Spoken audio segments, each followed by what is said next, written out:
Yes, ready, start. उपाध्यक्ष महोदय, अगर भारत की आर्थिक व्यवस्था को हम देखें तो यह कहने में कोई त्रुटि नहीं होगी कि कृषि उसका आधार है।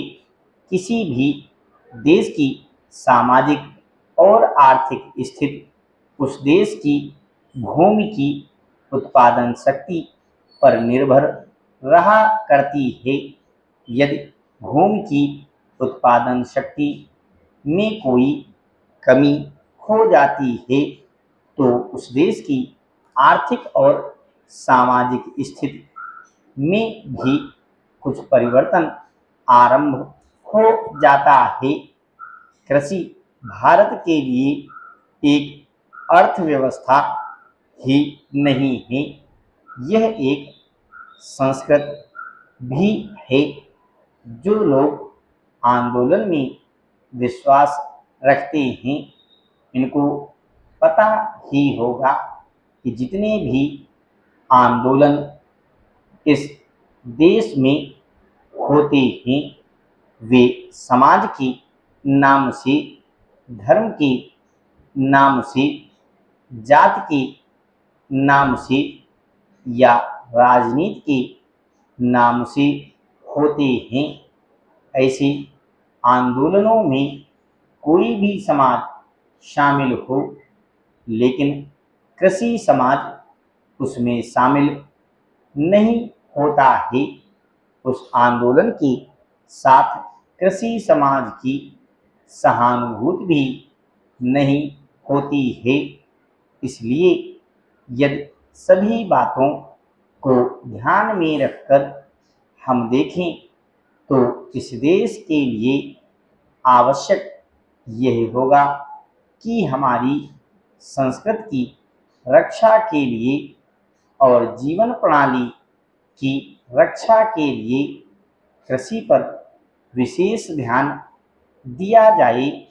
कृषि के क्षेत्र में इस वर्ष काफ़ी प्रगति हुई है। यदि आप 1801 से 1901 तक का काल देखें तो आप देखेंगे कि हमारे देश में 31 अकाल पड़े, जिनमें 4 करोड़ लोग मरे। लेकिन आज हमारे खाद्य मंत्रालय ने 100 रुपये मन के भाव पर गेहूं खरीदकर एक भी आदमी को मरने नहीं दिया। इसके लिए हमारा खाद्य मंत्रालय बधाई का पात्र है। एक बात मैं विशेष रूप से इस अवसर पर कहना चाहता हूँ। आजकल हम लोग मानव शक्ति पर ज़्यादा ध्यान न देकर पूंजी पर ज़्यादा निर्भर रहने की कोशिश करते हैं। आपको याद होगा, लगभग 5 दशक पहले में जापान की आर्थिक व्यवस्था बिगड़ गई थी, लेकिन वहाँ के 60 लाख काश्तकारों ने कृषि शिक्षा के बल पर इतना अनाज पैदा करके दिखलाया कि आज वे 10 करोड़ आदमियों का पालन पोषण कर रहे हैं। वहाँ पर 30 ऐसे विश्वविद्यालय हैं जिनमें कृषि की शिक्षा दी जाती है, जिनसे 16,000 छात्र प्रतिवर्ष शिक्षा प्राप्त करके निकलते हैं। आज हमारे देश में पर्याप्त कृषि विश्वविद्यालय स्थापित हो चुके हैं।